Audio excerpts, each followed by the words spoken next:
Bonjour à toutes et à tous, bienvenue dans cette salle où nous allons démarrer la conférence que vous attendez tous.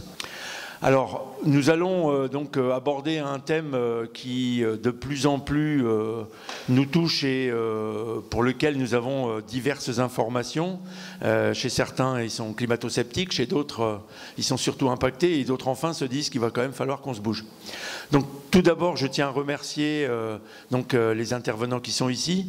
Tout d'abord, Monsieur Jean Jouzel, directeur de recherche émérite au CEA, et qui a participé au titre d'auteur principal au deuxième et troisième rapport du GIEC, co-lauréat quand même du prix Nobel de la paix en 2007. Il sera accompagné pour intervenir par Didier James, qui lui est pour le réseau de la FNAB, donc le responsable du groupe de travail que la FNAB a voulu mettre en place.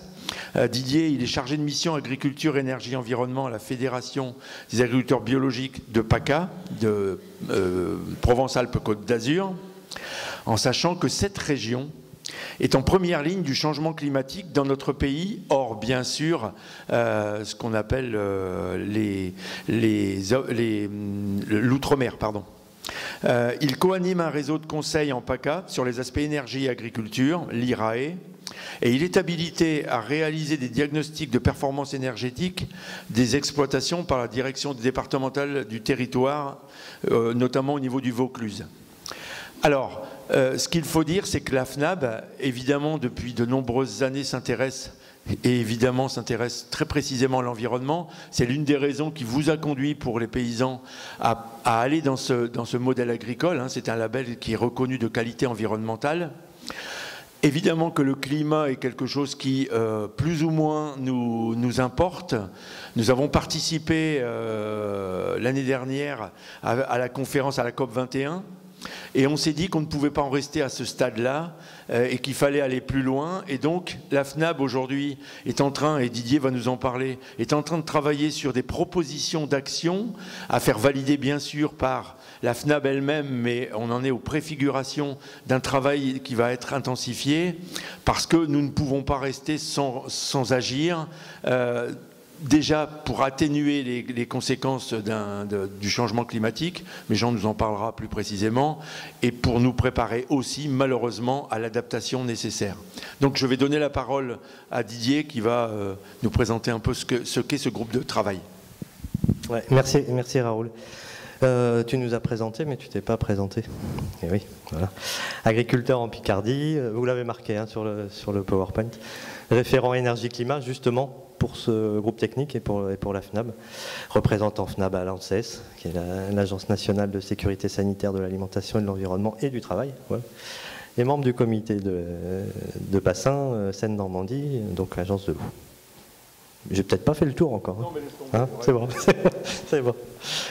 Donc je vais juste très rapidement, puisque c'est quand même Jean Jouzel qui va intervenir principalement sur cette conférence, juste vous présenter le groupe technique bioénergie-climat qu'on est en train de lancer cette année, donc en 2016, avec ses finalités.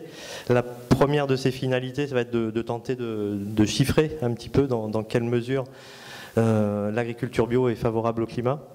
Donc on peut partir simplement de l'impact du cahier des charges, vous connaissez tous la réduction des engrais minéraux azotés par exemple, mais on va probablement insister un petit peu plus sur tout ce qu'induit l'agriculture biologique et notamment un changement de comportement des producteurs et des consommateurs aussi d'ailleurs, mais là en l'occurrence un changement de comportement des producteurs et du coup des pratiques bio qui vont largement au-delà du cahier des charges et qui nous intéressent par rapport à cet aspect climatique. Le deuxième axe de travail de ce groupe, ça sera d'essayer de sensibiliser tous les agriculteurs sur la base des pratiques des producteurs bio, mais tous les agriculteurs non bio y compris. Puisque le troisième axe visant à favoriser le déploiement de ces pratiques, on est là sur de la massification. Donc l'intérêt, c'est de pouvoir développer ces pratiques chez tous les agriculteurs. Et bien sûr, il faut quelque part un accompagnement technique. Donc bon, là c'est toute une liste un petit peu qui n'est même pas exhaustive des leviers qu'on pourra éventuellement chercher à actionner, ce qui est déjà le cas pour certains, hein, comme stocker le carbone dans les sols, c'est déjà quelque part d'actualité. Donc c'est la couverture permanente des sols, le travail des sols simplifié, etc., si possible sans glyphosate évidemment. L'économie de l'énergie sur les fermes, c'est aussi quelque chose qui est déjà pratiqué depuis plusieurs années, avec notamment des subventions d'État qui sont fournies aux agriculteurs pour réduire les consommations énergétiques, mais aussi tous les aspects autonomie alimentaire, autonomie en intrants. L'adaptation des exploitations aux changements, qu'ils soient économiques, sociaux ou climatiques, donc c'est tout ce qui est résilience ou innovation, et on trouve que les producteurs bio, alors on nous donnera raison ou pas, sont plus résilients que les autres sur ces aspects-là. La réduction des gaz à effet de serre sur les fermes et au-delà, c'est toutes ces histoires de circuits de proximité, à condition qu'ils soient suffisamment efficients. De réduire l'intensité énergétique sur les exploitations. Donc ça, c'est un indicateur qui est pas nouveau, mais qu'on pourrait essayer de travailler un petit peu plus. C'est la quantité d'énergie nécessaire pour produire 1 euro ou 1000 euros de chiffre d'affaires. Donc voilà, qu'est-ce qui se passe sur une exploitation qui utilise que 28 litres de fuel, par exemple, pour produire 1000 euros de chiffre d'affaires, et puis sur une autre, il en faut 200. Voilà, on peut analyser un peu ces deux côtés, l'aspect économique et l'aspect énergétique en parallèle. Et voilà, la production d'énergie renouvelable, évidemment, ça tout le monde l'a en tête, sauf que là on est dans des notions où on va essayer de tenir compte aussi de la demande locale et de la gestion efficiente des réseaux. C'est-à-dire de produire de l'énergie électrique, photovoltaïque par exemple, ou autre, hein, biomasse ou autre, mais en faisant en sorte qu'elle soit utilisée sur place, ou le plus proche possible, sur le territoire le plus proche. Voilà. Et bien sûr tout ça sans oublier les aspects de changement de comportement des consommateurs, avec les histoires de changement de régime alimentaire, de changement d'habitude alimentaire des consommateurs de produits bio, même des réductions de gaspillage alimentaire aussi. Donc tout ce cocktail-là fait que l'agriculture biologique devient sacrément efficiente par rapport aux aspects climatiques. Et bien sûr, quid des politiques publiques sur ces histoires de massification, parce que ça ne se fait pas tout seul non plus. Est-ce qu'il faut mettre en place des réglementations? Est-ce qu'il y a des accompagnements techniques qui peuvent être mis en place et des soutiens financiers, évidemment. Juste comme ça, rapidement, donc il y a 5 régions qui participent à ce groupe technique pour l'instant. Donc la Bretagne, évidemment, les Hauts-de-France, l'Occitanie. Enfin, c'est le nom des nouvelles régions, mais bon, vous maîtrisez, je pense. Voilà. Donc l'Occitanie, Languedoc-Roussillon et Midi-Pyrénées, Auvergne-Rhône-Alpes, et puis donc PACA qui anime ce groupe technique, un petit peu comme l'a expliqué Raoul, la région PACA est un petit peu en première ligne face au changement climatique, mais c'est aussi parce que ça fait quelques années qu'on travaille sur ce sujet et que je co-anime d'ailleurs un groupe technique, un autre groupe technique, c'est l'interréseau régional agriculture-énergie en PACA, où en fait on est avec des structures très très différentes, les lycées agricoles, les chambres d'agriculture, la maison régionale de l'élevage, le réseau des CIVAM, l'INRA, Solagro, le GRES, GRES ça vous dit peut-être pas grand chose, mais c'est une ONG en fait qui travaille sur la précarité énergétique. Voilà, vous pourrez retrouver un peu tout ça sur le site Je Diagnostique Ma Ferme, c'est un site aussi en cours de construction, d'amélioration quand même. Mais voilà, en PACA on essaie de travailler sur le développement d'un métier qui allie 2 compétences, énergéticien et agronomie, on va dire, donc des conseillers agri-énergie, et l'accompagnement des producteurs et des collectivités dans la diffusion des bonnes pratiques. Enfin, l'accompagnement des producteurs pour la mise en place de ces bonnes pratiques et l'accompagnement des collectivités dans la diffusion de ces bonnes pratiques. Voilà, donc je vais laisser la parole à Jean Jouzel. Oui, bonjour à tous et à toutes. Merci Didier et merci à Raoul. Alors ce que n'a pas dit Raoul, c'est que ce qui est le plus important pour moi aujourd'hui, c'est que c'est mon pays quand même ici. Donc c'est quand même important. Merci à tous mes amis. Là, ils ont un peu rempli la salle, certains. Donc voilà, merci. Effectivement, je suis originaire de Janzé à côté, d'un village qui s'appelle l'Aubinière, représenté ici. Mais je suis né dans une ferme. Mon frère exploite toujours la ferme. J'ai aussi mon neveu de l'autre côté de la ville. Il n'est pas vraiment bio. Mais bon, quand même à l'Aubinière, il y a Louis Saffray, alors je ne sais pas si Louis est là, peut-être d'ailleurs, hein. Voilà, qui est bio. Voilà, il y a quand même du bio tout près de chez nous. Donc c'est un peu un défi pour moi, parce que donc, ça m'intéresse, cette question qu'on va essayer de se poser ensemble aujourd'hui. Donc on va parler de climat et agriculture. Et quel est le rôle de l'agriculture bio? En fait, c'est plus ouvrir le débat sur ce point. Et je vais bien sûr commencer par deux aspects qui, bien sûr, le réchauffement climatique est une réalité, il va se poursuivre. C'est un premier point qui est quand même important. Et puis, le monde agricole est concerné. Alors, je parle du monde agricole au sens large. Après, on terminera sur la bio et plus sur le mode débat, je pense. Voilà, en tout cas, discussion. Alors, d'abord, le réchauffement climatique. Hein, quand on regarde, donc, ça sont les températures de l'atmosphère disons, à l'échelle mondiale. Vous voyez le réchauffement sur les dernières années, jusqu'en, par exemple, 2015, qui est la dernière année qu'on voit ici, a été l'année la plus chaude qu'on ait connue depuis 150 ans, hein, à droite. Et en fait, de 2016 va être à l'échelle mondiale probablement plus chaude. Les 16 derniers mois ont été 16 mois records consécutifs. Alors, un des points importants, c'est que quand on parle de réchauffement climatique, il ne faut surtout pas limiter notre regard à l'atmosphère. Alors c'est important parce que c'est là où on vit quand même. Hein. Ce qui nous intéresse, c'est le milieu dans lequel nous évoluons. Mais quand on regarde le phénomène dont nous discutons aujourd'hui, ce qui se passe, c'est qu'à travers nos activités, eh bien, nous avons augmenté l'effet de serre, hein, les quantités de gaz carbonique de 40%, de méthane, de protoxyde d'azote. Le premier gaz à effet de serre, c'est d'ailleurs la vapeur d'eau.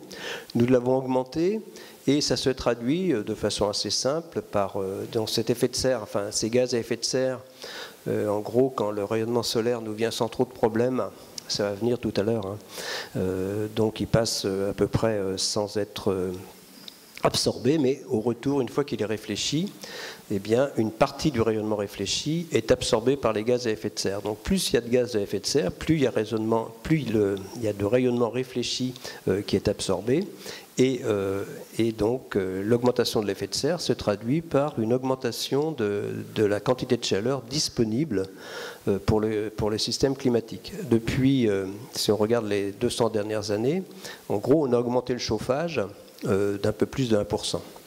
Donc c'est très, très clair, on augmente le chauffage de façon très simple, et quand on augmente le chauffage, effectivement, on s'attend à ce que la température augmente. Alors c'est ce qu'on observe, mais ce qui est important, c'est que dans cette chaleur additionnelle, hein, disons cette chaleur supplémentaire, il n'y a que 1% qui est utilisé par l'atmosphère. L'essentiel va dans l'océan.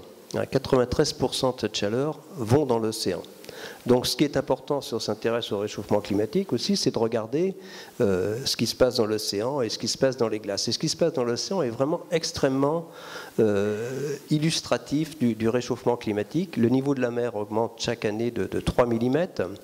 Alors il y a 1 mm qui est lié à, disons en moyenne, hein, des 1 mm, donc c'est un rythme de 30 cm par siècle qui risque de s'accélérer. 1 mm est dû directement à la chaleur qui rentre dans l'océan. Cette chaleur, disons en haut à gauche, vous voyez, on voit très bien la chaleur rentrer dans l'océan. Il y a plus en plus de chaleur dans l'océan. Ça se traduit par une dilatation, hein, ce qu'on appelle l'expansion thermique. Donc ça vaut pour 1 mm. Il y a à peu près 1,5 mm qui sont liés à la fonte des glaciers. Donc surtout les glaciers, le Groenland, l'Antarctique de l'Ouest, une partie de l'Antarctique, ça c'est assez récent. Et il reste quelques dixièmes de millimètres qui sont attribués au pompage des eaux souterraines. Sur cette planète, en fait, on pompe partout, dans différents pays, dans différents endroits, des eaux souterraines qui se retrouvent à l'océan, et ça joue sur quelques dixièmes de millimètres chaque année. Donc, mais ce qui est important pour le moment, c'est de vraiment, comme indicateur du réchauffement climatique, le niveau moyen de la mer, l'élévation du niveau moyen de la mer, la fonte des glaces, sont vraiment deux indicateurs très clairs du réchauffement climatique. Alors, je ne vais pas être trop long là-dessus. Pour nous, donc ça s'appuie sur le dernier rapport du GIEC, je reprends exactement la formulation, le réchauffement est sans équivoque, Et non seulement il est sans équivoque, il est sans précédent à l'échelle au moins du dernier millénaire. Quand on vous parle du Groenland vert, ce qui arrive encore, c'est une vaste fumisterie. Je veux dire par là que les 30 dernières années sont clairement les 30 dernières années les plus chaudes qu'on a eues depuis au moins un millénaire. Il n'y a pas aucune indication qu'à l'échelle de l'hémisphère nord, le climat était plus chaud il y a 1000 ans, même si on raconte ça. Donc il n'y a aucun... clairement, ce sont les 30 dernières années qui sont les plus chaudes qu'on ait connues depuis au moins 1000 ans. Oui. Donc la deuxième question, la question qu'on se pose, bon, c'est bien beau tout ça, une fois si on accepte l'idée que les activités humaines changent la composition de l'atmosphère, que le réchauffement est là, est-ce qu'il y a une relation de cause à effet ? C'est pas si simple.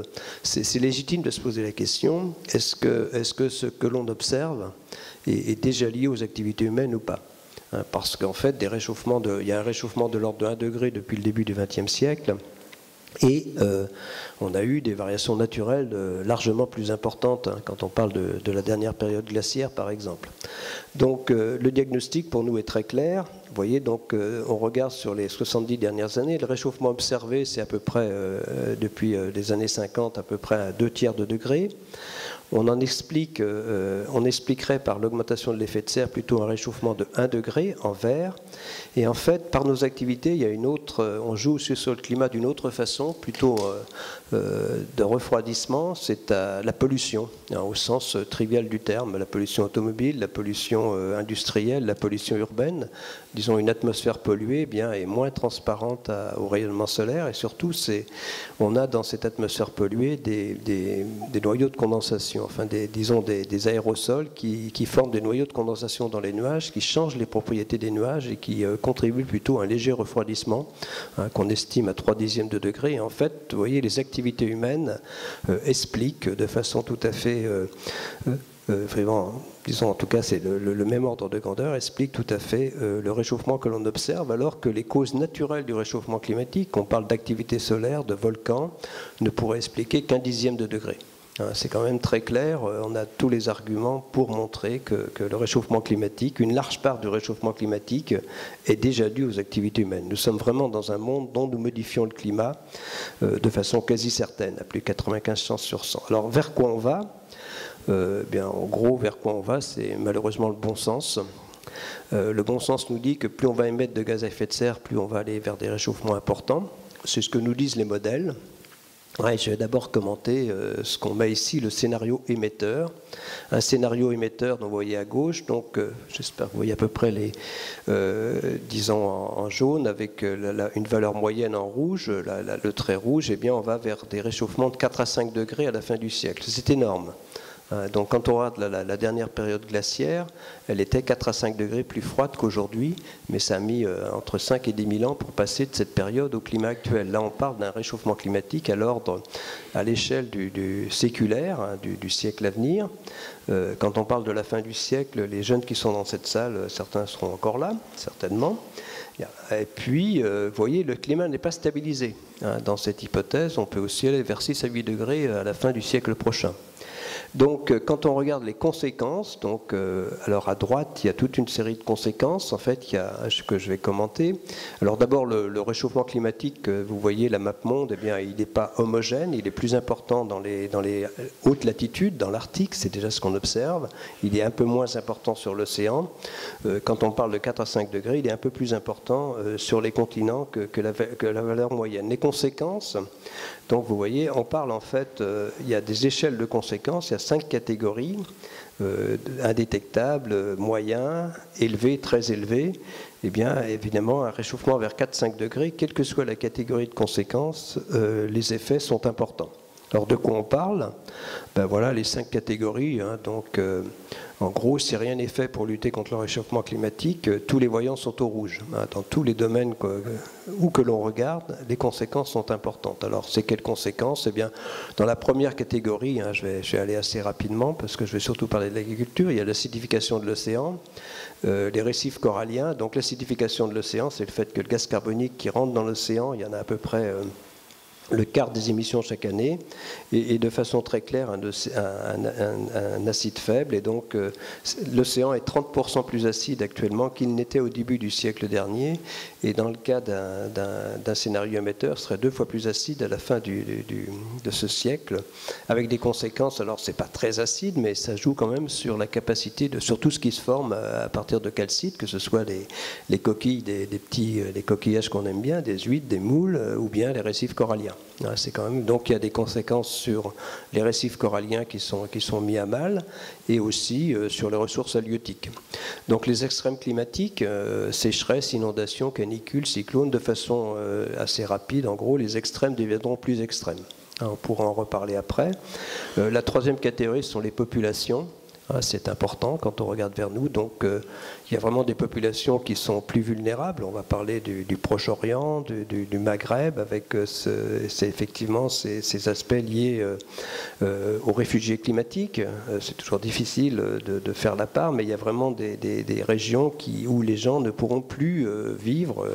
Donc, il faudra qu'ils migrent, alors, soit en interne, soit aller vers d'autres pays. C'est une réalité du réchauffement climatique. Les ressources en eau, ça, c'est un vrai problème, bien sûr, puisque j'y reviendrai. Il y a des endroits où il y aura moins de précipitations, plus d'évaporation. Je reviendrai également sur l'alimentation, parce que je parlerai un peu de l'agriculture. La sécurité, donc quand on parle non pas simplement de sécurité alimentaire, mais de sécurité au sens normal du terme, sécuritaire. Par exemple, beaucoup d'études indiqueraient que la série de sécheresses qui a lieu, qui a affecté la Syrie de 2005 ou de 2006 à 2010 a finalement conduit à peu près 1 million de personnes à partir des campagnes syriennes et aller vers Damas. Et les politologues nous disent que c'est un des facteurs de déstabilisation de ce pays. Alors, c'est pas que celui-là, c'est pas ce que je veux dire, mais vous voyez que disons, ces sécheresses à répétition qui affectent le Proche-Orient, c'est vrai aussi en Iran, ont des conséquences effectivement sur les populations, déjà des conséquences. Donc, alors ensuite, la quatrième catégorie, ce sont tous ces phénomènes tous ces problèmes environnementaux qui par eux-mêmes sont des problèmes, mais qui seront exacerbés par le réchauffement climatique. Alors c'est le cas de la perte de biodiversité. Donc en fait, elle sera vraiment accélérée. Il y a des espèces, la moitié des espèces n'ont pas de capacité de développement, de déplacement, une capacité de déplacement inférieure à la vitesse de déplacement des zones climatiques. Donc on voit bien la difficulté que ces espèces auront à survivre, puisqu'elles sont généralement adaptées à un climat dans lequel elles vivent. Les écosystèmes naturels sont très très affectés. Tous les aspects pollution. Disons qu'on comprend bien que les étés très chauds, caniculaires, c'est plus difficile de faire face à la pollution. Les aspects liés à la santé, environnement, Raoul, tu es à l'ANSES, je pense que tu suis tout ça, et c'est vrai que beaucoup de ces aspects seront exacerbés. Voilà. Donc ensuite, il y a des phénomènes irréversibles, l'élévation du niveau de la mer, ça peut aller jusqu'à 1 mètre à la fin du siècle, mais c'est aussi un risque de poursuite, c'est une certitude de poursuite. L'élévation du niveau de la mer ne s'arrêtera jamais, ça peut être quelques mètres dans quelques centaines d'années, et il y a un risque de fonte du Groenland, toujours dans ce cas de scénario émetteur, si rien n'est fait pour lutter contre le réchauffement climatique, et ça c'est 7 mètres d'élévation du niveau de la mer. C'est plus à l'échelle de 1000 ans que de 100 ans. On ne parle pas d'échelle, disons, à échelle humaine. Là on parle de milliers d'années, mais c'est un risque qu'on met vraiment en route. La fonte des sols gelés aussi, c'est irréversible. Donc pour faire court, en fait, le continent le plus fragile, c'est l'Afrique, quand on regarde beaucoup. Il y a aussi des zones côtières, mais l'Europe n'échappera pas à ce réchauffement climatique, et donc je vais regarder aussi ces aspects-là ensuite. Alors maintenant, évidemment, quand on voit cela, on comprend que le scénario émetteur, il faut tout faire pour ne pas rentrer dans cette spirale assez infernale quand même, avec des conséquences très très importantes à des échéances de temps qui sont celles de nos générations. Je veux dire, c'est même plus des générations futures. Donc pour faire cela, les décideurs politiques l'ont bien compris. Et donc, c'est avec beaucoup de bon sens qu'ils se sont fixés comme objectif, alors ce qu'on appelle ici le scénario sobre, c'est-à-dire un scénario qui permette de limiter le réchauffement climatique bien en deçà de 2 degrés. Ça a été discuté à la conférence de Paris, j'y reviendrai. Le problème, c'est que c'est un véritable défi. Donc l'idée derrière, c'est que si on limite le réchauffement, on pourra s'y adapter, mais c'est loin d'être facile, parce qu'il suffit de donner un chiffre que, eh bien, si on veut limiter à 2 degrés, on n'a plus que 20 ans d'émissions au rythme actuel. 20 ans d'utilisation des combustibles fossiles au rythme actuel. On n'a plus que 200 milliards de tonnes de carbone à utiliser, le droit à utiliser, et on en utilise 10 milliards chaque année. Et ça représente, disons, moins de 20% des réserves facilement disponibles. C'est-à-dire que si on veut rester en dessous de 2 degrés, il faut laisser l'essentiel du pétrole, du gaz et du charbon qu'on a facilement accessible là où il est. Et cela, c'est encore en supposant, parce que c'est important, c'est en faisant l'hypothèse que les émissions de méthane et de protoxyde d'azote, qui sont, nous le verrons, largement d'origine agricole, n'augmentent pas. Alors on voit bien la difficulté par rapport au monde agricole de ne pas augmenter les émissions de méthane et de protoxyde d'azote dans un monde dont la population, disons, normalement devrait augmenter. Donc c'est un véritable défi. Voilà, donc ce défi il a été discuté à Paris. L'accord de Paris, il y a vraiment quelques points forts. Ça a été un véritable succès, succès diplomatique, succès logistique. C'est un accord quasi universel. Donc ça a été confirmé à New York. La ratification est en cours. Elle sera probablement effective d'ici la conférence de Marrakech. Ce sont des engagements significatifs des pays, mais je le dirais malheureusement insuffisants. Mais il y a une clause de révision, voilà. Donc il y a une importance accordée à l'adaptation, c'est très important, y compris dans le milieu agricole, je pense qu'on en reparlera, c'est essentiel de réfléchir à l'adaptation. Il y a une implication souhaitée du secteur financier. C'est clair que le secteur financier est invité à mettre ses investissements en phase avec cet objectif d'une société sobre en carbone. Il y a une forte mobilisation de la société civile, y compris du monde agricole. Tu as dit, Raoul, c'est vrai que c'est important que toutes les composantes de la société civile se mobilise. Il y a eu des avancées significatives aussi sur la promesse des pays développés d'aider les pays en développement à échéance de 100 milliards de dollars par an à partir de 2020. Alors il y a quand même quelques points faibles qu'il ne faut pas oublier. C'est que les engagements, ils sont significatifs, mais ils sont insuffisants par rapport à l'objectif 2 degrés. On est dans un accord qui dit on se fixe un objectif et les mesures qu'on prend, dans le meilleur des cas, même si elles sont respectées, ne nous permettent pas de respecter l'objectif. En gros, on a 35 à 40% d'émissions en trop à horizon 2030 par rapport à ce qu'il faudrait pour rester sur une trajectoire 2 degrés. Voilà, donc il y a la difficulté, c'est que l'accord de Paris, c'est pour l'après 2020, mais ça se joue aujourd'hui. Ce qui est important, c'est d'agir d'ici 2020, et là, les engagements sont moins clairs. Pour la forme de l'accord, moi, je suis assez confiant que les pays se sont engagés et réussiront quand même à tenir leurs engagements. Il faut même qu'ils redonnent de l'ambition. Ce qui est peut-être un peu pour moi un problème, une faiblesse, et ça joue pour le milieu agricole, c'est clair, c'est l'absence de discussion sur un prix du carbone, et c'est très important s'il y avait un prix du carbone pour le milieu agricole, c'est bien évident. Et puis le refus de s'engager pour le transport maritime et le transport aérien, c'est aussi une faiblesse. Voilà. Donc je vais pas. La ratification, elle devrait en fait être effective. Donc l'Europe est en train de discuter samedi de sa ratification, les États-Unis. Pratiquement on est tout près. L'Inde est en train de ratifier. Donc il y a eu vraiment. Je crois que ça peut être considéré comme un succès.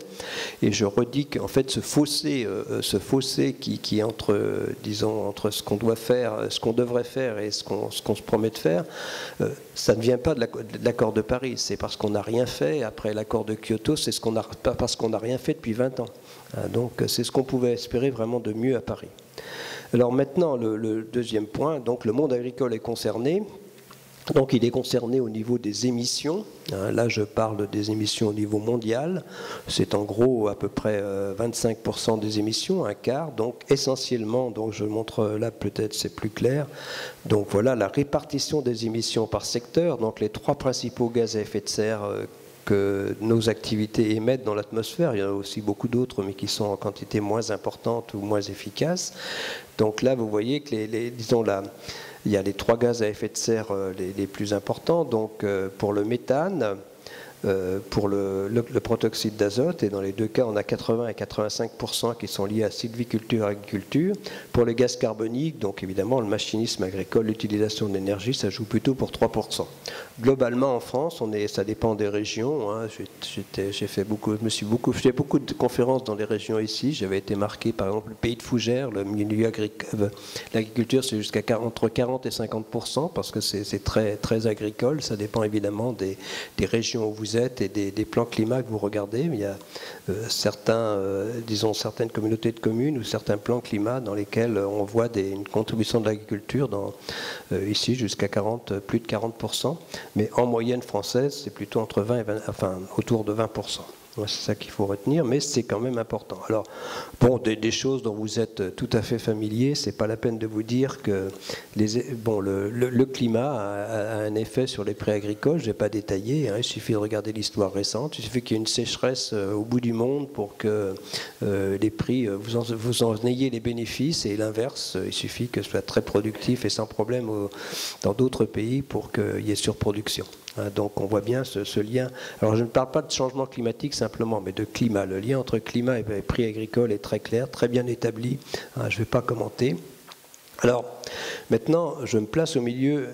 Alors je voudrais tordre le cou à une idée reçue, parce que c'est une idée reçue très souvent que les rendements agricoles vont bénéficier du réchauffement climatique. C'est vrai qu'il y a plus de carbone, de CO2 dans l'atmosphère, et c'est vrai que, disons, le CO2 favorise la photosynthèse. Mais même en tenant compte de ça, il y a 2 choses qu'on observe déjà, c'est en particulier lié à des sécheresses dans certaines régions, une diminution des rendements agricoles. C'est vrai par exemple pour la France. Alors pour la France, il y a une étude de l'INRAS, ça c'est vrai à l'échelle mondiale, hein, il y a des diminutions de quelques pourcents par décennie, c'est pas négligeable, hein, toutes choses égales par ailleurs, qui sont liées aux paramètres climatiques. Pour la France, par exemple, quand on regarde les rendements en blé, alors je sais pas, ces rendements en blé ont augmenté de façon continue depuis une 50aine d'années, et une étude récente de l'INRA indique que ces rendements en blé commencent à stagner, hein, et cette stagnation est en partie attribuée à des phénomènes climatiques. Disons de façon simple, il y a un lien entre rendement agricole et phénomènes climatiques, mais là je crois que vous êtes assez au courant de ça, je ne vais pas vous embêter avec ça, vous le savez. Alors, mais c'est plus important peut-être de regarder vers l'avenir, parce que là c'est quand même, bon, il y a beaucoup d'études, donc ça vient toujours des rapports du GIEC, il y a beaucoup de travaux dans les rapports du GIEC sur les aspects agriculture, vers quoi on va dans le futur. Alors là je parle bien d'agriculture au sens large, hein. Donc quand on regarde les rendements, là c'est une étude agrégée à l'échelle planétaire sur les rendements des principales cultures sur lesquelles en fait on se construit le bétail, hein. Donc au niveau mondial, les principales cultures c'est blé, riz, maïs et soja, hein. Donc, et là vous voyez les zones en bleu, donc c'est par décennie. Les zones en bleu, ce sont des zones où il y a accroissement de la productivité. C'est tout à fait vrai, ce sentiment qu'il y a des régions qui bénéficient du réchauffement climatique en termes de productivité agricole. Par exemple, si une partie de la Sibérie est bien productive, c'est tout à fait exact, hein. Il y a bien des zones qui profitent dont la productivité augmente. Les gens oublient aussi qu'il y a des zones donc alors plus elles sont foncées, vous voyez, la productivité ça peut être jusqu'à 50% dans le bleu foncé, l'augmentation. À l'inverse, ces zones jaunes, ce sont des zones où la productivité diminue. C'est quoi les facteurs? C'est des sécheresses, ce sont des événements extrêmes, ce sont aussi par exemple l'élévation du niveau de la mer qui peut, disons, jouer sur la productivité dans les régions côtières, hein, par la salinisation des sols. Alors quand on regarde effectivement la prochaine décennie, hein, disons jusqu'en 2030, eh bien les zones qui gagnent en productivité et les zones qui perdent sont à peu près équivalentes, hein, vous voyez à gauche. Et si vous allez à l'autre bout, à la fin du siècle, eh bien on voit que les zones qui perdent, hein, les zones jaunes et marron, prennent nettement le pas sur les zones qui gagnent en termes de productivité. Donc c'est clair, d'après ces études, que le réchauffement climatique aura plutôt tendance globalement, alors je ne dis pas localement, on trouvera toujours des exemples pour dire là on va gagner, ça va être mieux, on en trouvera toujours, mais globalement, quand on regarde ces 4 cultures, eh bien la productivité, le réchauffement climatique affecte négativement la productivité agricole mondiale. toutes choses égales par ailleurs. La France, c'est important, je pense, pour nous.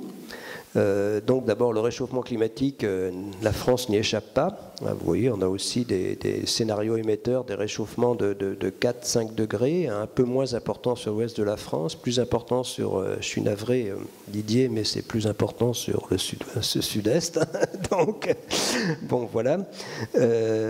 Donc voilà, et surtout quelque chose qui est probablement, disons, tout aussi important pour l'agriculture, c'est bien sûr les précipitations. Et là, vous voyez donc, bon, j'ai pas de pointeur, mais si vous regardez en bas à droite, donc ce sont les précipitations. Alors les zones vertes, ce sont les endroits où les précipitations augmentent. C'est le cas du nord de l'Europe. Alors à gauche, c'est l'hiver, à droite, c'est l'été. Alors il y a des précipitations qui augmentent l'hiver sur le nord de l'Europe sans beaucoup d'intérêt, sauf le risque d'accroître les inondations. C'est très clair. Ce sont des régions où, disons, le réchauffement climatique a le mauvais goût d'augmenter et on comprend pourquoi, à travers la dynamique atmosphérique, a le mauvais goût d'augmenter les précipitations là où il y en a déjà assez et de les diminuer là où on aimerait qu'elles augmentent. C'est le cas du pourtour méditerranéen. Alors elle diminue en hiver, mais c'est surtout elle diminue de façon importante en été et pratiquement donc sur tout le pourtour méditerranéen.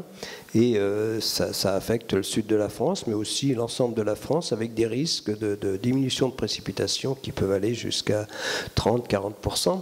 Mais ce qu'il ne faut pas oublier, c'est que quand on est agriculteur, on regarde aussi l'évaporation. Donc l'eau disponible, donc l'évaporation augmente. Si vous avez 5 degrés de plus, ça augmente considérablement l'évaporation. Et donc c'est ces problèmes de sécheresse à répétition qui risquent d'être une des caractéristiques, un des aspects du développement agricole dans le sud de la France, mais aussi à un certain point sur l'ensemble de la France. Voilà, donc ce sont des risques qui sont quand même extrêmement... Enfin, disons, des aspects qui sont extrêmement importants pour l'agriculture. Bon, les inondations également, ça peut avoir des conséquences sur l'agriculture. On a vu, c'est quand même trop de précipitations, c'est pas non plus très bon au printemps, c'est très clair. Bon, les vagues de chaleur, c'est aussi un problème des canicules pour l'agriculture, pour le blé par exemple. Bon, les cyclones, il y en a moins ici, mais c'est vrai que les tempêtes, mais surtout les cyclones, bon, c'était aussi l'intérêt les territoires ultramarins, par exemple, peuvent être très affectés. Donc, c'est quand même un exemple ici assez parlant de canicule. Vous voyez, donc, si on regarde le scénario émetteur, c'est en haut. Donc, vous avez en noir, donc on va de 1970 à la fin de ce siècle. En noir, ce sont les données. On a en fait 2 années tout à fait avec des canicules très importantes, 1976 et 2003. 2003, ça nous laisse quand même pas un très bon souvenir. 76 non plus, c'était aussi une année de sécheresse en plus. Et 2003, c'était une année qui était 3 degrés plus chaud qu'un été moyen du XXe siècle que l'on prend comme référence. Et si vous allez dans le scénario émetteur, si vous allez à la fin du siècle, eh bien les étés caniculaires pourraient être au moins 6 degrés plus chauds qu'un été moyen du XXe siècle. C'est-à-dire que les canicules seront 2 fois plus chaudes, enfin, par rapport à la référence du XXe siècle que l'été 2003. Donc on serait, parce que j'espère qu'on n'ira pas vers ce monde. Alors on préférerait tous qu'on aille vers un monde plus proche de 2 degrés. Vous voyez, c'est en bas. Dans le cas d'un monde qui nous permettrait, disons, un peu en accord avec, disons, qui respecterait l'objectif de Paris, eh bien, ça serait plutôt, il y aurait quelques étés plus chauds que 2003, vous voyez, mais en gros, il n'y aurait pas beaucoup d'étés beaucoup plus chauds que 2003 actuellement, même y compris les étés caniculaires. Donc c'est quand même, ça montre l'intérêt de lutter contre le réchauffement climatique, parce que finalement, le réchauffement climatique, c'est surtout embêtant l'été, c'est surtout embêtant, enfin ça dépend ce que vous faites, c'est sûr. Bon, si vous êtes dans une station de ski, le réchauffement climatique l'hiver, c'est pas très sympa, mais ça existe aussi. Ça dépend ce que vous faites. Alors, un des points aussi, c'est les précipitations.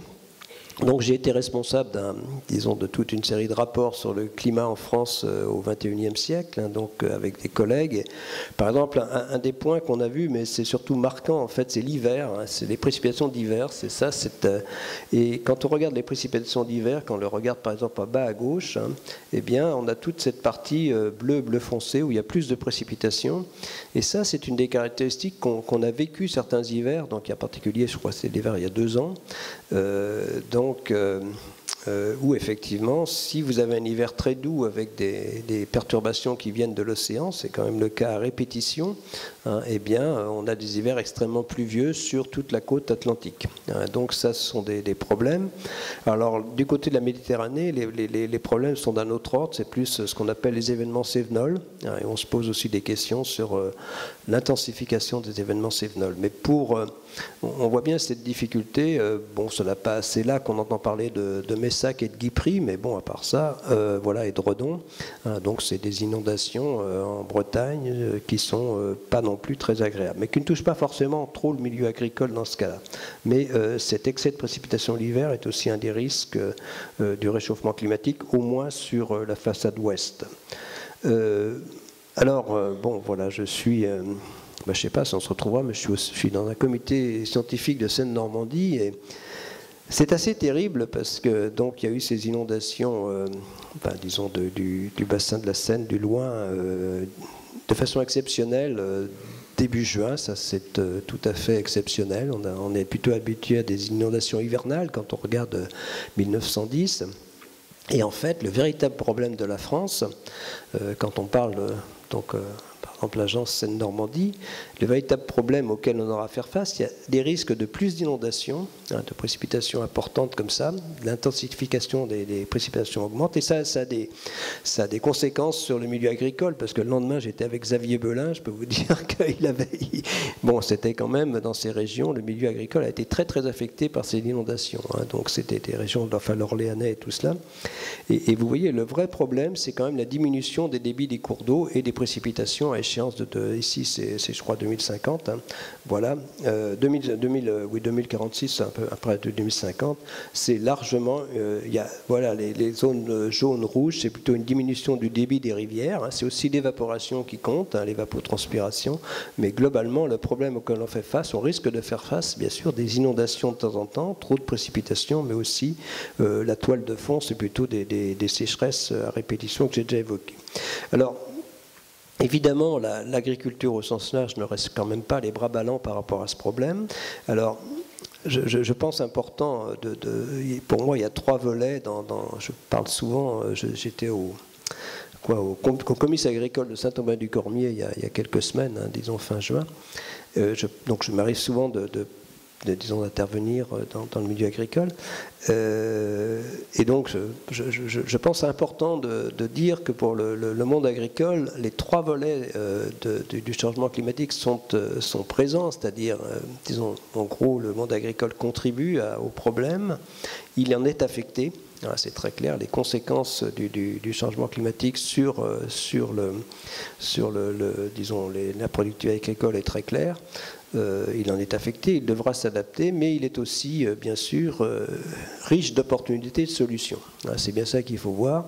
Je ne vais pas revenir sur tous les aspects. Bon, les opportunités, ça va bien sûr, des énergies renouvelables, hein, toutes ces énergies renouvelables qui ont besoin de territoire, la biomasse, la méthanisation. Il y a plein de choses qu'on peut faire dans le milieu agricole, disons, qui vont dans le bon sens, hein, bien sûr, et qui sont des opportunités pour le monde agricole par rapport à cette nécessité de diminuer nos émissions de gaz à effet de serre. Ce que je veux simplement dire ici, c'est que, bon, ça se fait déjà quand même. Par exemple, c'est pour vous montrer que l'intensité moyenne, vous avez un peu regardé, ça dépend de ce que l'on regarde comme production, mais généralement, par type de production, les émissions par kilo de production donc, se sont déjà nettement améliorées, hein, que ce soit pour la viande, pour les œufs, pratiquement pour tout. Donc c'est déjà des choses qu'au cours des 50 dernières années, on observe ça. Alors les options d'atténuation, hein, voilà, les options elles sont très diverses sur l'élevage, les cultures, les systèmes intégrés, les forêts, le bois. Hein, donc il y a beaucoup d'options d'atténuation. Une option d'atténuation qui est très importante, donc vous êtes... Bien sûr, tous, donc il y a ce projet 4 pour 1000 d'augmenter, une des solutions c'est vraiment d'augmenter de plus de stockage de carbone dans le sol, et là probablement l'agriculture bio peut jouer un rôle, et voilà, donc c'est parce que les carbones dans le sol, il y a 3 fois plus de carbone dans le sol que dans l'atmosphère, c'est important d'augmenter le stockage. Donc c'est aussi une des voies. Alors, maintenant le rôle de l'agriculture bio, alors, je ne suis pas spécialiste et en fait, on va ici plutôt commencer plutôt avec Didier et Raoul, peut-être des questions, mais disons simplement, je dirais plus pour ouvrir ces discussions, hein, je ne dis pas un débat, mais c'est intéressant. La question qu'on me pose, je n'ai pas de réponse claire, comme je vais vous dire. Est-ce que l'agriculture bio, en termes de production de gaz à effet de serre, est plus favorable que l'agriculture conventionnelle ou raisonnée? C'est une vraie question actuellement. Et en fait, la réponse dépend largement de la façon dont on regarde le problème. Si on le regarde, en gros, si on le regarde par kilo disons avec la même assiette en termes de kilos de viande ou de kilos de matière, de nourriture, ou si on le regarde effectivement avec une assiette un peu modifiée. C'est quand même ça le débat largement, c'est-à-dire une assiette bio. Donc c'est le débat actuellement. Mais je pense qu'il est intéressant, donc il y a différents rapports sur... En fait, il y a très peu de rapports pour le moment sur cette question. Il n'y a pas donc en tout cas au niveau de l'INRA, je vais vous parler d'un rapport international, mais qui donne une vision. Voilà. Donc il y a eu beaucoup de rapports, mais plus sur agriculture et effet de serre que spécifiquement sur sur effet de serre et agriculture bio. Alors, en fait, on manque d'études. Donc, j'ai essayé de regarder ce qui a été fait en France. Bon, ça, c'est un peu illisible, mais donc les actions à mettre en œuvre dans ces rapports, alors c'est vrai pour l'agriculture conventionnelle et l'agriculture bio, mais elles sont mieux en fait exposées ici. Donc, il y a à travers des mesures qui peuvent permettre, et je crois que c'est une bonne grille d'entrée pour voir ce qui peut être fait mieux en bio que dans l'agriculture conventionnelle, parce que c'est... voilà, donc en gros, ce graphique est intéressant, donc il vient de l'étude de l'INRA, je crois.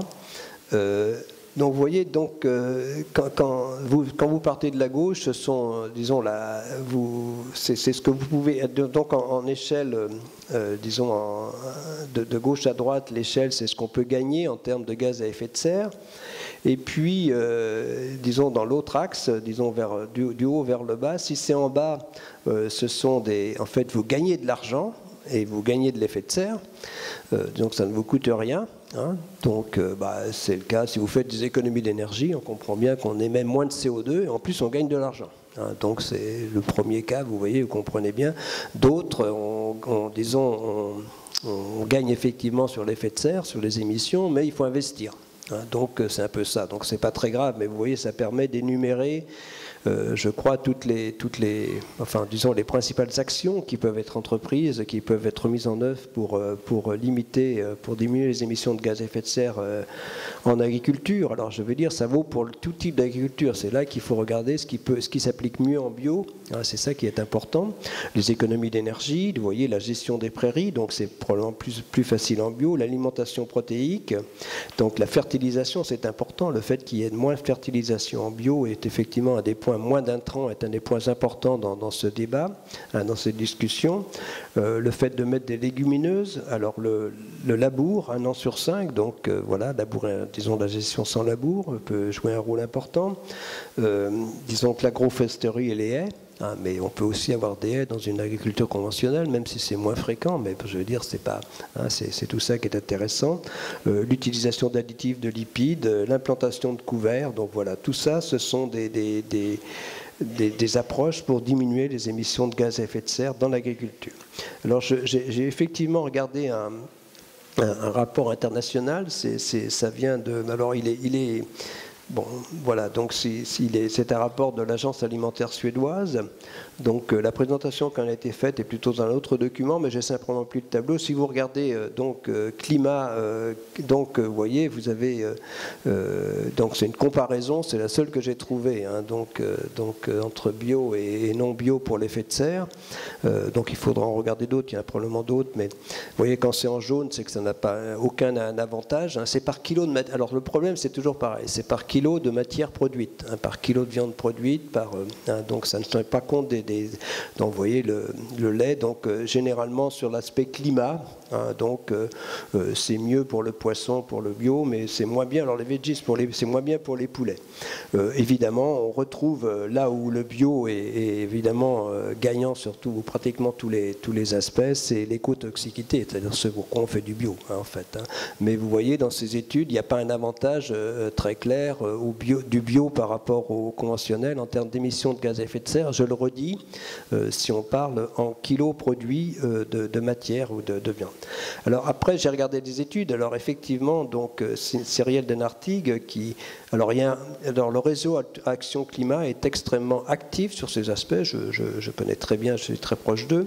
Là aussi, il y a une étude du réseau Action Climat, il y a 4 à 5 ans, très, très complète sur agriculture et effet de serre, mais il n'y a pas dans cette étude de chapitre spécifique à disons, effet de serre, bio et effet de serre. Donc c'est pas facile. Alors par contre, quelqu'un du RAC qui s'appuie sur qui est du RAC, qui est Cyrielle Denartigue, elle met en avant, et disons l'avantage du bio en termes d'émissions de gaz à effet de serre. Mais c'est aussi, cet avantage est réel si on tient compte d'un régime alimentaire différent. C'est toujours le débat. Si on fait un régime alimentaire plus en phase avec le bio, moins de viande par exemple, donc on gagne en effet de serre, mais bon, vous voyez, on comprend bien le débat dans ce point-là. J'ai des collègues dans notre laboratoire qui travaillent beaucoup sur l'usage des terres, sur l'évolution, enfin sur tout le problème de compétition entre énergie et alimentaire dans le futur. Tout ça, beaucoup de collègues qui travaillent là-dessus, et je me suis adressé à une d'entre elles qui a des collègues à l'INRA. Donc l'INRA, il y a beaucoup d'études. Alors j'ai interagi avec quelqu'un qui s'appelle Benoît Gabriel de l'INRA.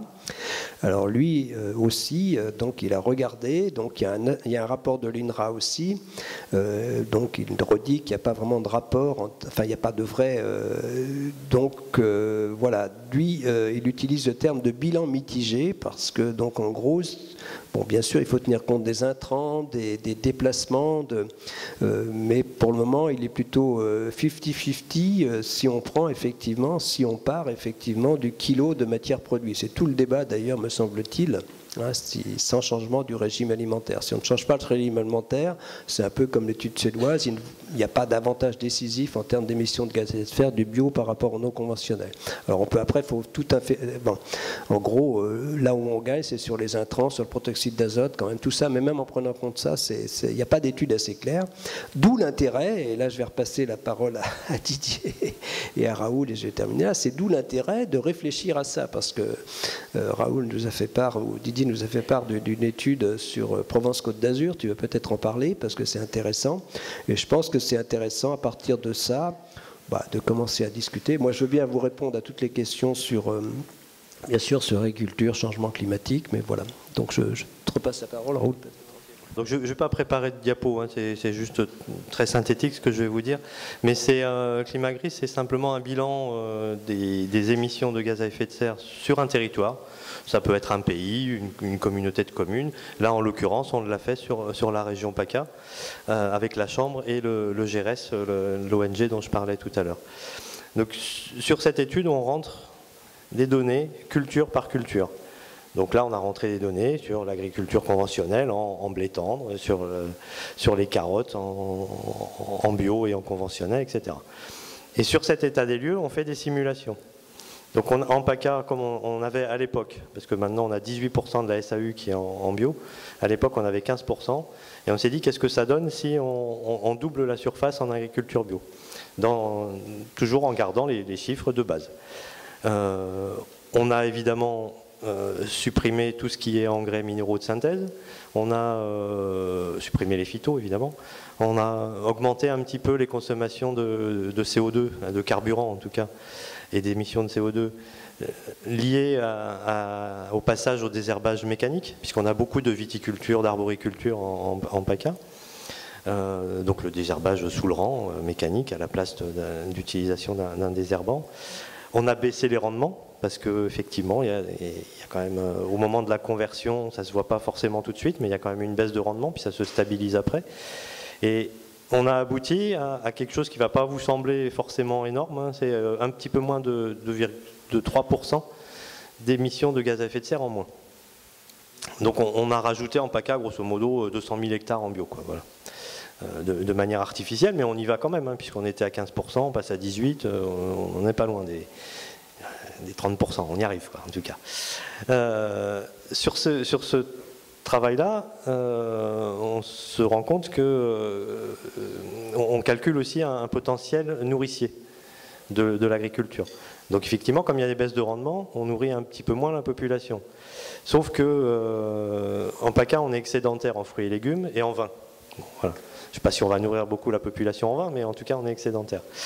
Et du coup, le fait de passer en bio, c'est pas grand-chose, c'est 3%. Enfin, je voudrais revenir dessus, parce que c'est quand même, ça va rien vous dire du tout, mais c'est quand même 49 300, on arrive à peu près à ça, tonnes équivalent CO2. Donc, vous allez me contredire si c'est pas ça, mais ça fait 49 300 aller-retour Paris-New York en avion, pour une personne, à peu près. Donc c'est quand même pas complètement innocent non plus. Et donc on se rend compte que comme en région PACA, on est déficitaire en viande par exemple, hein, en production de viande, même en céréales,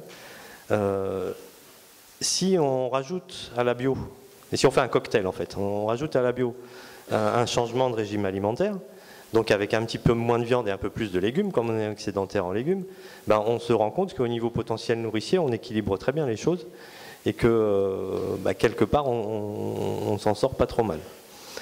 Donc cette vision-là de cocktail me semble important, hein, c'est donc ce que défend un petit peu le RAC aussi. Il nous semble quand même que les consommateurs, donc il y en a dans la salle, hein, puisqu'on est quand même pas mal dans la salle, j'imagine, à consommer des produits bio, on a un changement de comportement alimentaire, un changement d'assiette. On gaspille un petit peu moins. Donc du coup, ce cocktail-là, allié peut-être même à un changement de circuit de commercialisation, donc une commercialisation d'un peu plus de proximité, fait qu'on a un cocktail bio en prenant en compte ces changements de comportement et des producteurs et des consommateurs qui serait a priori extrêmement favorable pour le climat.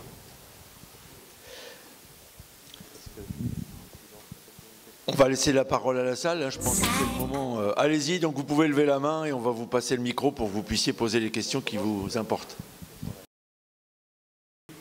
Oui, Joël Labbé. Sur la question du bilan mitigé, il y a une autre espèce de scientifiques. Jusqu'il y a peu de temps, je ne connaissais même pas leur existence, les pédologues, spécialisés dans l'étude du sol. Donc ils ont une association nationale pour l'étude et la préservation des sols, présidée par Dominique Arouet, que tu dois connaître, Jean. Et alors moi j'ai fait leur connaissance en tant que parlementaire parce que je veux aller chercher des arguments auprès des scientifiques et leur propos est éminemment scientifique comme l'est le tien, Jean. Et c'est drôlement important que les scientifiques sortent de leur laboratoire et deviennent des lanceurs d'alerte et aussi des proposeurs de solutions. Alors pour revenir au bilan mitigé, les pédologues, pour eux, il n'y a pas photo entre les pratiques agricoles.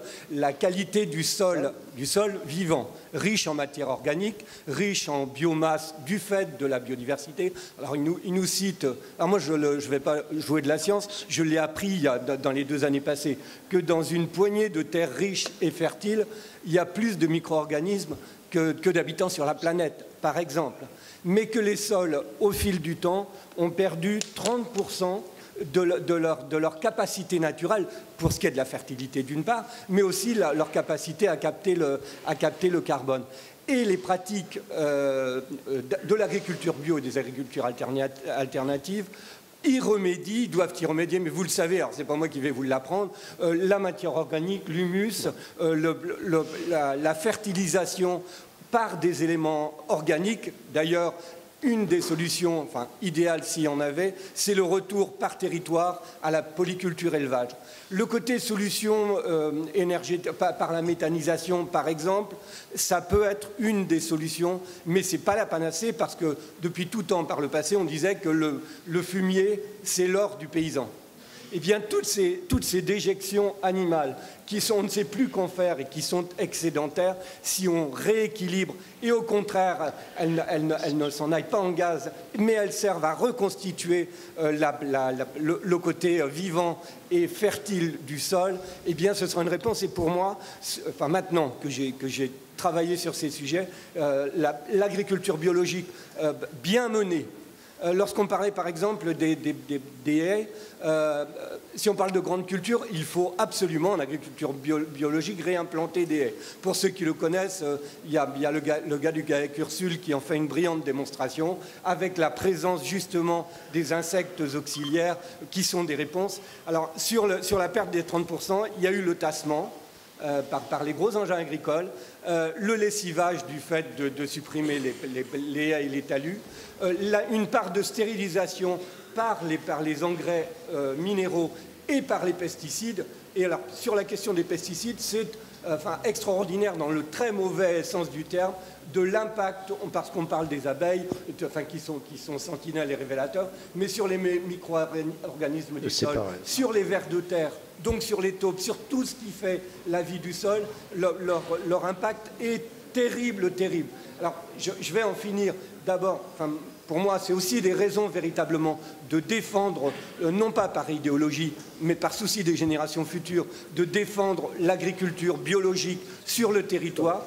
Oui. Et faire en sorte qu'on accélère cette transition, et aussi dans l'intérêt du monde agricole. Moi, je ne fais pas partie de ceux qui vont montrer du doigt. L'histoire, c'est l'histoire. Les agriculteurs, majoritairement, ont été embarqués, malgré des lanceurs d'alerte, ont été embarqués par tout un système, lequel système continue de vouloir garder sa mainmise.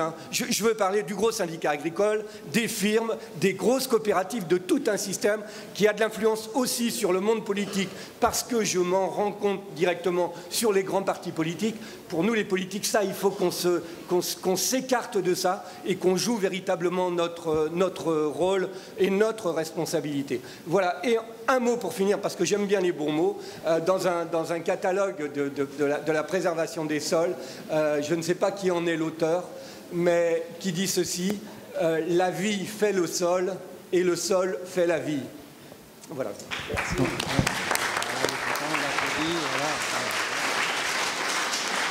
Oui. Merci Joël. Juste pour dire, donc Joël Labbé est quand même le politique de l'État, enfin de la région, et en tout cas, moi, des politiques comme toi, tu vois, ça me réconcilie avec la vie politique. Ouais, merci Joël. Donc moi non, un commentaire. D'abord, je suis tout à fait d'accord avec ce que tu as dit, si tu veux, l'échange que j'ai eu avec Benoît Gabriel, ce qu'il dit effectivement, si on prend l'aspect rendement, c'est-à-dire si on regarde par kilo de matière produite, c'est effectivement, on revient toujours au même problème. Mais ensuite, ce qu'ils mettent en avance comme avantage du bio, c'est le carbone dans les sols. C'est marqué là, tu vois. Donc un des avantages qu'il met, il dit, c'est largement, c'est balancé. Voilà, c'est tout ça qu'il faut discuter. Et quand je regarde le projet 4 pour 1000 de stockage c'est 4 pour 1000 de matière organique supplémentaire chaque année dans les sols. C'est un beau projet, mais intuitivement, l'agriculture bio est beaucoup plus à même d'y contribuer, me semble-t-il, que l'agriculture conventionnelle. Alors je me trompe peut-être, tout ça, c'est ça qu'il faut discuter. Mais je pense qu'au projet 4 pour 1000, tu as tout à fait raison. Je pense que l'agriculture bio est vraiment plus à même d'y contribuer et d'en profiter. Donc c'est un point important. Ceci étant, je redis que si on ne donne pas un prix au carbone, donc il y a plein de choses qui vont coûter de l'argent, et une des façons, ce serait évidemment de donner un prix au carbone, de l'évaluer et de rémunérer. C'est quand même l'idée derrière. C'est qu'on en revient toujours à ça, de l'agriculture pour, disons, ces piégeages supplémentaires de gaz à effet de serre. Tout cela, ça serait une mécanique à mettre en route, qui ne se met pas en route et qui est aussi assez importante quand même. Oui. Je voudrais revenir sur l'aspect stockage du carbone dans les sols et sur un cas concret d'un agriculteur céréalier et maraîcher en région PACA qui utilise une technique, c'est le bois raméal fragmenté, depuis plus de 10 ans. Donc il collecte le bois aux alentours et sur son exploitation. C'est une alternative à la matière organique animale, par exemple. Il faut quand même réintroduire des élevages dans certains secteurs, de toute façon, ça n'empêche pas. Mais c'est une solution.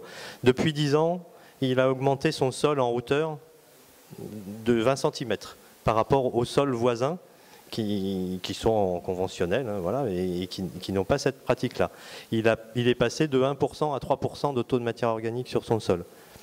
Moi, aujourd'hui, j'ai aucune idée de ce que ça représente en stockage carbone. J'ai quelques notions comme ça.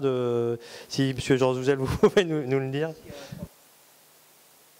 Par rapport au projet 4 pour 1000, ça équivaut à peu près une dizaine d'années, quand vous 7 ou 8 ans. Si on fait 3%, déjà, c'est déjà pas mal. Il a déjà accompli son devoir, mais on voit bien là, il faut faire ça après chaque année. Et si on le faisait effectivement, ça serait très important au bilan du niveau carbone mondial. Si l'objectif était atteint, mais il faudrait le faire sur toute la planète, c'est loin d'être le cas. Mais donc, dans sa conception, si l'objectif est effectivement important.